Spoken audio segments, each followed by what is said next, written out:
Alright guys, what's going on? WindyCityBassin here. We are obviously in my basement again, and we're going to be doing something that I've wanted to do for quite a while.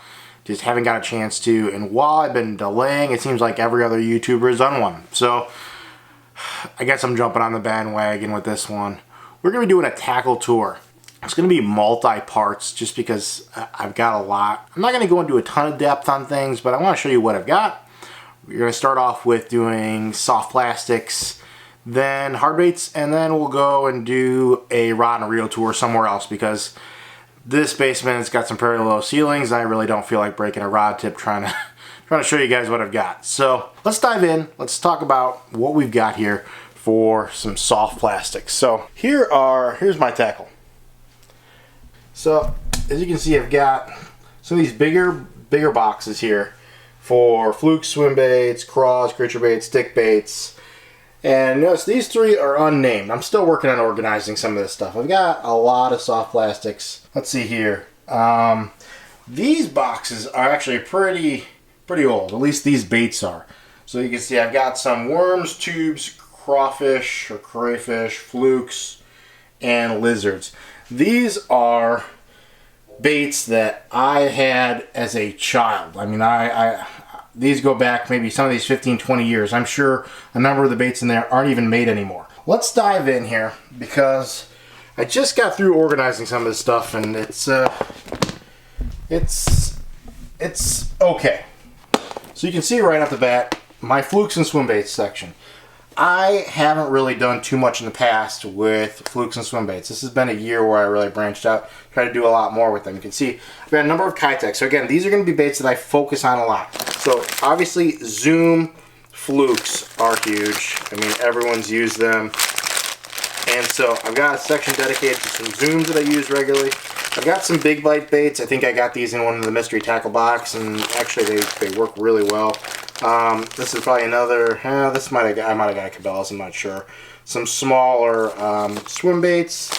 Let's see here, some Kalins, again some flukes, some power bait flukes, some Charlie's minnows, or Charlie's worms, I'm sorry. And really just some off-brand swim baits in there. But this right here is really what I want to focus on for next year. I mean, I want to focus on getting a couple brands that I really like and just sticking with those. I don't need to try 80 billion brands. It makes things confusing. Now, everyone knows Kitech. I've got a ton of these little Swing Impact, and Easy Shiners. And I love this color, by the way. I don't know if you have this. Someone out there, you guys should have this color. This is phenomenal. I mean, I caught a number of fish on that this year. And then I didn't know where to throw these, and they might move, but then I got some frogs. So I figure they're kind of like swim baits a little bit. I mean, you usually add like a swim bait style hook to them. So I kind of figured they went in here a little bit. Some skinny dippers back here. What else we got? I think these were another one in the mystery tackle box. So got a lot of one-off baits in the back. I got the major ones in front.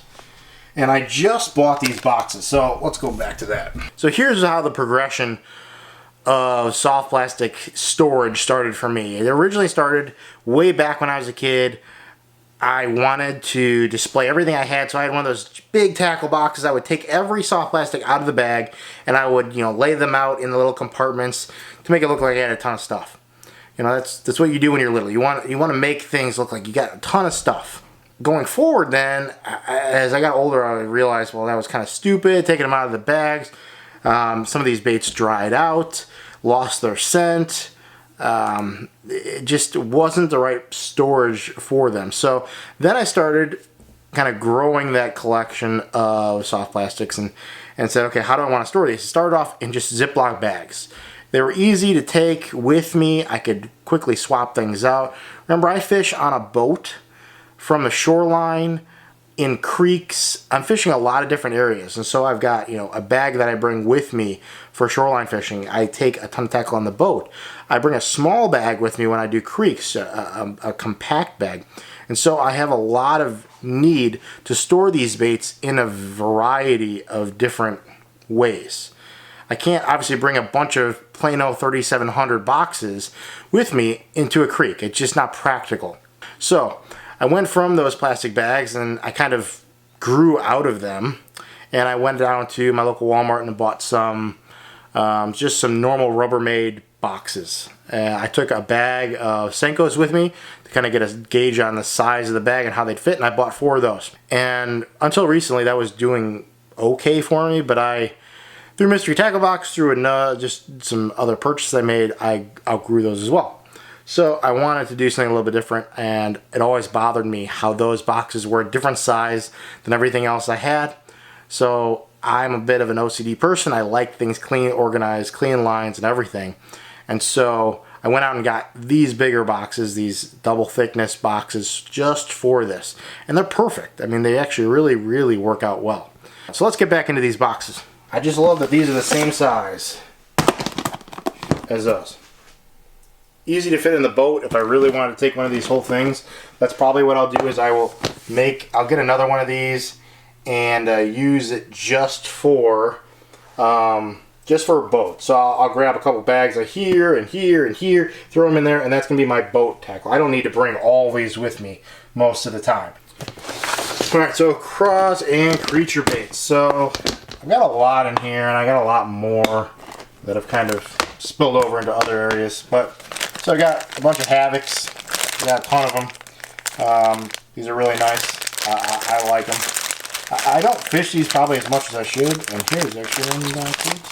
So this is a Lunker Hunt one. Again, I'm pretty sure that was a Mystery Tackle Box not too long ago. Got some Reaction Innovations. Got some Charlie's Worms.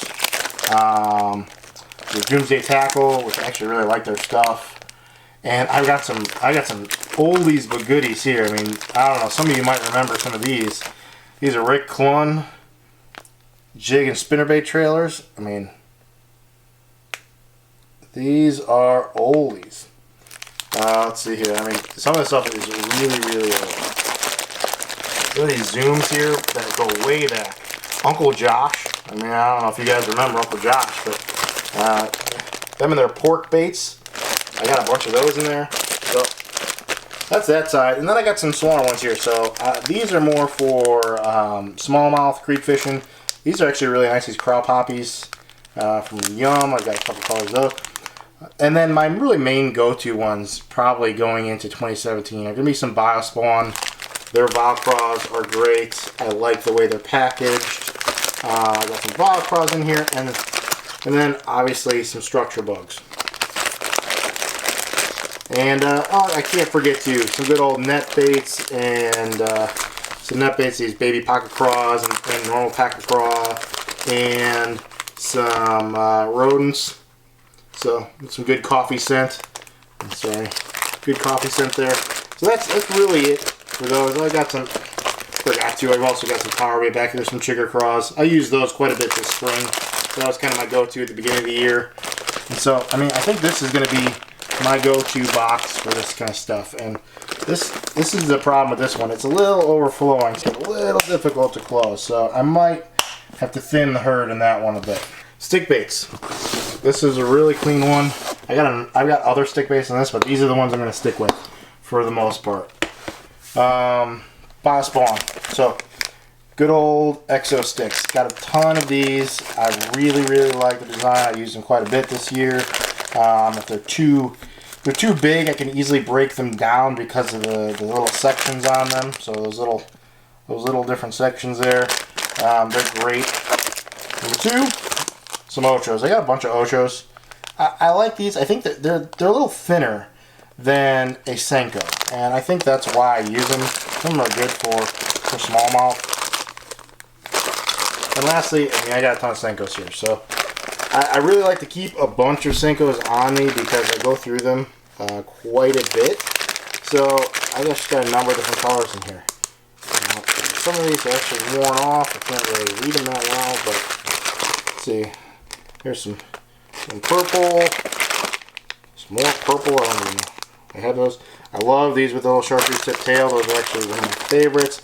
Good old Leo over there turned me on to, over at Extreme Philly Fishing, turned me on to the bubble gum. What else we got here? We got some good old green pumpkin, black and blue. I mean, so just your go-to color.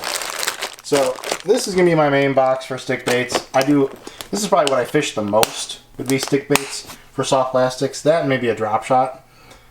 So this is really my go-to box. Now, these 3 boxes really don't have any names on them right now because they're kind of a variety. This is drop shot box number 1. Let's go with this one first. Drop shot shaky head. So number 1, shaky head, Zoom trick worm. Everyone should have this color. Watermelon, green pumpkin, and chartreuse tail. That's key. I've got a few of those. Not a ton, but a few. I use those on shaky head all the time. I mean, that's my go-to. Number 2 would be for Ned rig. So this is my Ned rig, or I could use these on a drop shot too. But these Rain's bubbling shakers, I talked about them before. They're a great bait. I really, really, really like them. Again, some small random stuff, some dream shots, robo worms. Yeah, I gotta move some stuff around. This is a little unorganized. Here are some others, some Zoom drop worms and the Morning Dawn color. I really, really like that color. I got a ton of Blast Spawn plasma tails. I love the plasma tail. That's my favorite of all drop shot baits, especially this color right here. This is my go-to. This is Oxblood / peach, and just an awesome bait. I really, really like those. If you guys are into drop shotting, pick yourself up a bunch of plasma tails. I guarantee you won't regret it. Let's see here. That's kind of the start of a drop shot shaky head box. I gotta work on it a little bit more though. Here's more though. So these are the kind of the off-brand ones that I don't use as much, although I do have some robo worm in there. So the Gambler, I picked up these I think over at Lee's. They got this nice little paddle tail on there that displaces some water. I kind of like that.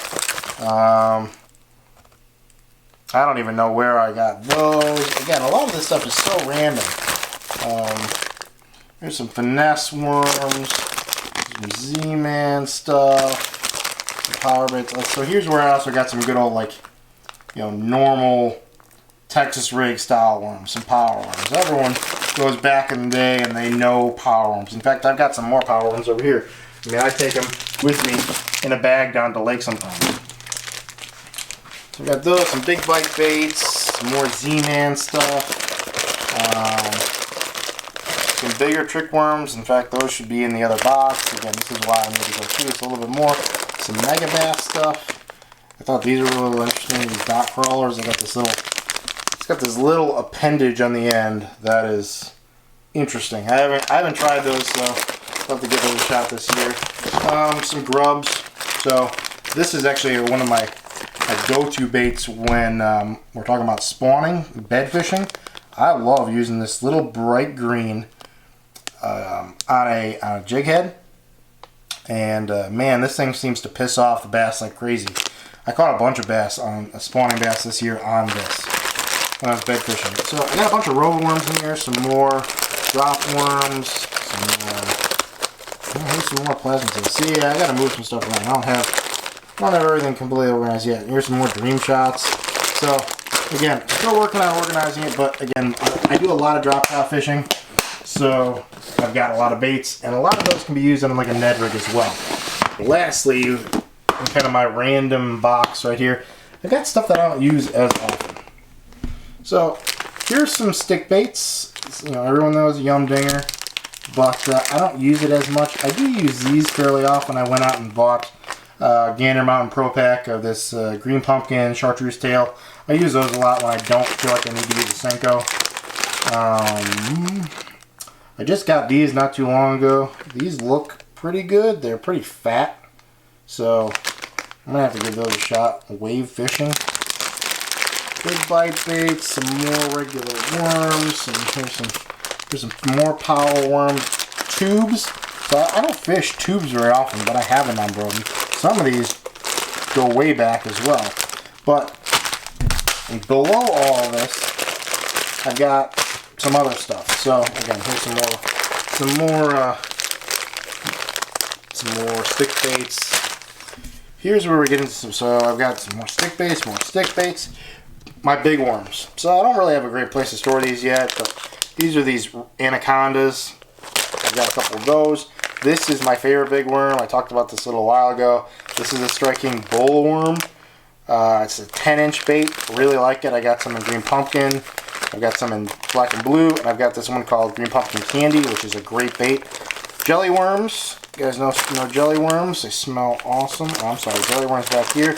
These are ones actually I found over at Lee's. They smell just like a dragon worm. I'm sorry. They smell just like a jelly worm. They are coated in something.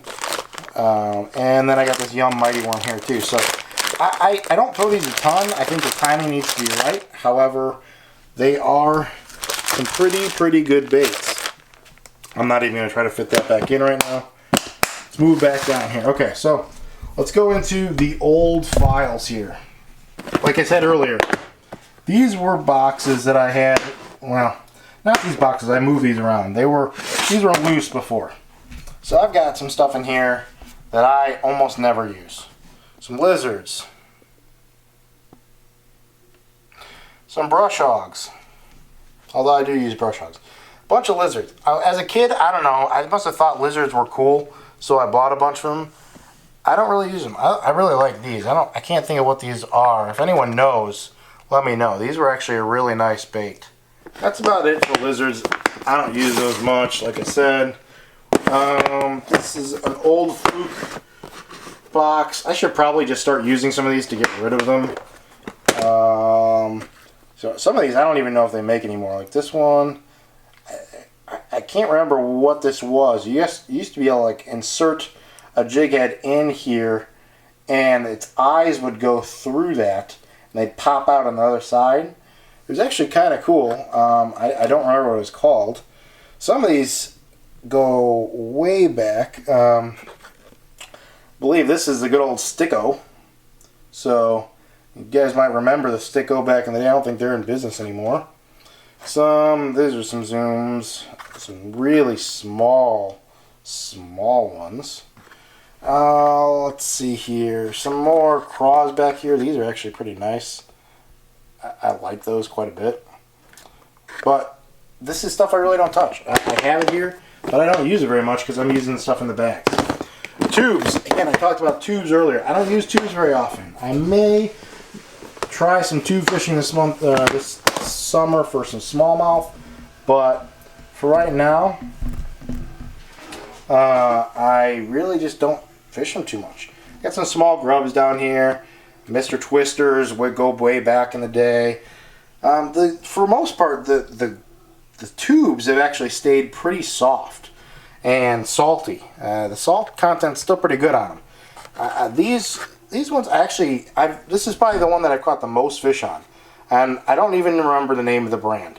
It's actually pretty solid little bait. The big yellow eye, I don't know what it does, but it seems to do something. And so that's probably the one that I've caught the most fish on. But I don't fish tubes very often, and so I don't have a lot. And I'm telling you, some of these baits go back maybe 20 years. And lastly, here's some worms. And again, this is the stupidity of me as a child. I really shouldn't have taken this stuff out of the box. But I've got some big old 10-inch worms here. I've got, I don't even remember some of the brands. Most of these are power bait. You know, this was my kind of go-to worm as a kid. This one right here, it's kind of like a magenta, dark red color. Same with this one too, kind of this light brownish color with a purple flake in it. But that's it. I mean, again, these 4 bins here, these 4 bins, I just don't use very often. They're just kind of like extra stuff. I don't want to get rid of it, and there's probably some decent baits in there, but I just don't use them. This stuff here is what I use. So right now, there's a lot of stuff that I have that's still in their packages. Hooks and weights, tons of them. Some of this is from Mystery Tackle Box. I get one in the mail. It's like a one-off hook. I don't want to necessarily file it away in some of my some of my boxes that I have labeled with individual things, but some of this stuff is these are really good. So I got a couple things of some trebles. I'm going to actually do an experiment probably at some point with tying on some red trebles in the front. These structure head jigs are actually really nice. Actually, I really like them. Got a couple of them in here. Got to be careful. There's some loose hooks in there too. So they're pretty heavy, but I do like them. Let's see, some drop shot hooks, swim bait hooks. Let's see here, some big old rugby head jig hooks, some flipping hooks, some gummies. Let's see, some more swim bait hooks, more flipping hooks. So you can see I got a bunch of stuff in there. And then you're gonna see in here. So here's some shaky head. These are some heavy ones. See some more brush head. So those are. I got some spot removers in there too. That's kind of like my unbox stuff, and I'm going to use it all year round. I don't feel like I need to take them all out though and file them in individual sections in one of these. So this is how I started storing my terminal tackle earlier this year. Is I bought these plain these extra thin boxes, and I just started labeling stuff. So I wanted to remember brands, mowers, Cabela's, VMCs. I got a lot of VMC stuff here, so I got some weighted wacky worms. I've got some, let's see, some Buckeyes. These are some just jig heads. I've got shaky head, some spin shots, which I don't really use. I use normal just drop shot hooks. More swivel shots, some Shroom Z heads, which I love. These I'm running, I guess, a little low on them. That's not very many, because I will lose a number of them. Some octopus hooks, some weedless wacky hooks, some tube hooks. Again, I have a number of them, but I don't use them that often. Some tube weights and rattles. Let's see here, more octopus hooks. Really, this was kind of like, I dive into here and I grab a few and I throw them into my smaller tackle boxes. When I'm out on the boat though, I do grab these and throw them into the boat. That way I've got a ton of assortment on me. Let's see here, this one has all my weights in it too. So there's some bigger hooks and some weights. So again, just some normal 3/0 EWG hooks, some flipping hooks, some 5/0 EWG hooks, some 2/0 EWG hooks. These are some frog hooks, some double hooked frog hooks, some swim bait hooks. Let's see, I don't know what those are. They're really old. You can see I do use the tip, and this is a pretty good tip. If you are trying to store some of this stuff, and I wish it would focus. Come on, focus. Okay. Use a safety pin. Ow, that hurt. Use a safety pin. Throw them on there. It keeps them nice and organized. So we've got some little rattles I'm going to use. Some trailer hooks back here. These are stops. Everyone should have a number of these. I probably got 4 or 5 of them spread out across all different areas. And then weights. So some really simple drop shot hooks or drop shot weights that need to be tied on. Then I've got more of the clip-on ones here, and I go from 1/8, 3/16, 1/4, 3/8, 5/16, and 1/2 ounce. You can see I'm out of 2. I don't use those too often. I'm usually using 3/16 or 1/4. Those are my 2 main ones. For Texas rig, bullet weights. So again, same weights. These are all lead. I don't fish something with a 1/2 ounce. Alright guys, sorry about that. My camera just decided to turn off on me. So these are same, but in tungsten. You can see I don't have a ton of them. I don't use tungsten too much, but I might start doing that this year. I didn't really see too much added value, but I haven't fished with it enough to really make that determination. So these I was able to get on a really good deal, and they are pretty heavy for their size. So I got a good deal on those, so I bought some. Alright, that's about it. That's going to go through all my soft plastics and terminal tackle storage, which I've got quite a bit, obviously. I'm sure this collection is going to grow this year. I mean, Mystery Tackle Box alone shows me new type of baits that I've never used before, new brands. Maybe next year these boxes have grown and I'll have some new go-to baits, you know, main focus baits of mine. And you can see they still need some more organization this winter, so I'm going to keep doing that. So that's going to wrap up part 1 of the tackle tour. Part 2, we're probably going to do for sure, we're going to do all the hard baits. Stay tuned. If you guys like this kind of video and you have questions about the baits that I use or how I use them, please ask them in the comments below. If you haven't subscribed to my channel and you like this kind of stuff, please subscribe. And as always, WindyCityBassin signing out.